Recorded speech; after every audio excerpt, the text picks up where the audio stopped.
Somewhere in Africa, about 50,000 years ago, a hunter chased an animal through the forest. He missed the shot. The bowstring hummed as it snapped back.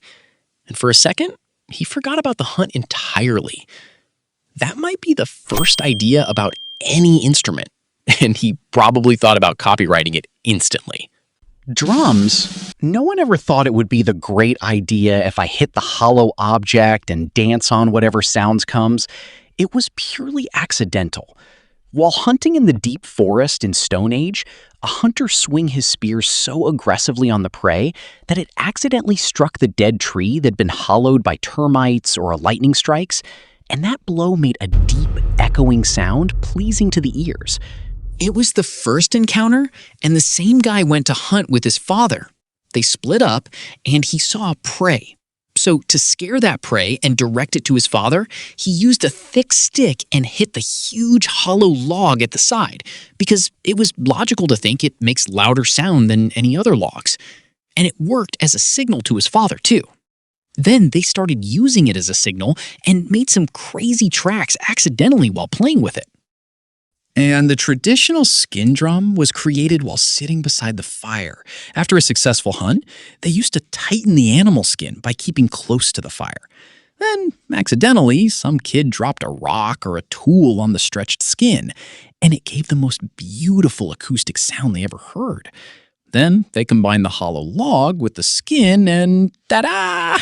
The fully functioning drums. They used for ceremony, hunting, war, everything possible. And the drums we see is just an evolved version of the old one. That's the whole case, my lord. Flute is the oldest known instrument ever found. And it all started when cavemen was sucking the marrow out of animal bone. It was an accident, just like a drum.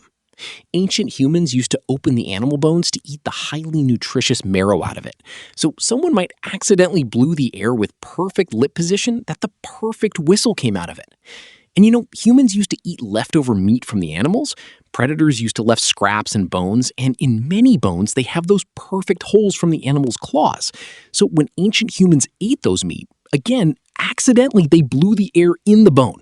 But this time, the sound was different because the finger was blocking one hole, and when they blocked another, the different sound came. That's how they discovered proper flute. Guitar. Now, remember the guy who accidentally strummed his bowstring and copyrighted his music? So he goes to the clan and play that music, but it wasn't the complete guitar. So the real breakthrough happened back at the campsite during dinner prep. Ancient humans used the hollow tortoiseshell as bowls to hold the food and water.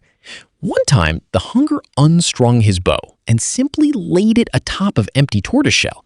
He plucked the string again, and bam! The entire history of the music, right there. The hollow shell acted as the amplifier, turning a faint twang into a deep, resonant, beautiful ring. Still one problem. Bows had only one string, so basically only one note. Just boring. Can't even play Bohemian Rhapsody on one string. After a few years, Chicken fixed that problem. Butchers used to hang the intestines of animals and dry it for rope and cords.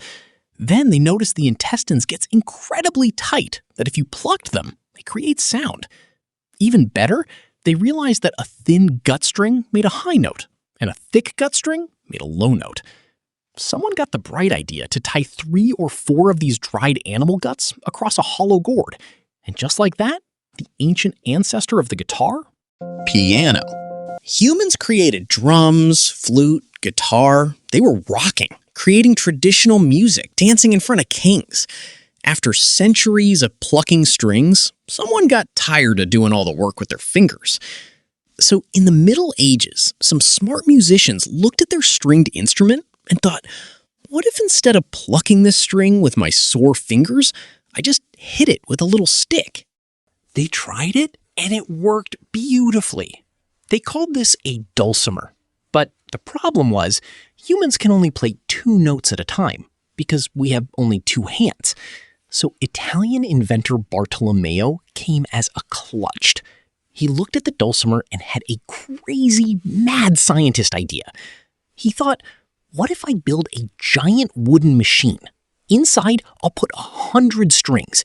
And instead of holding sticks in my hands, I'll connect a tiny leather hammer to a little wooden lever. When I press a button with my finger, the lever flips, the hammer flies up, hits the string, and bounces back instantly. He spent years engineering this insane contraption, and when he finally pressed the keys, boom! Yeah, it was an idea of one single guy to create it. So let's recap the history of human music. We started by hitting a rotten tree trunk to scare a wild animal. We moved on to sucking marrow out of a dead vulture's wing. We twanged a weapon meant for killing mammoths. And we ended up with a giant 1,000-pound wooden box with internal hammers. The next time you listen to your favorite song on Spotify, remember, you aren't listening to some hyper-advanced, futuristic technology. You are literally just listening to the highly evolved, polished version of ancient cavemen playing with fire, bone scraps, sticks, and hunting weapons. That's the whole case, my lord.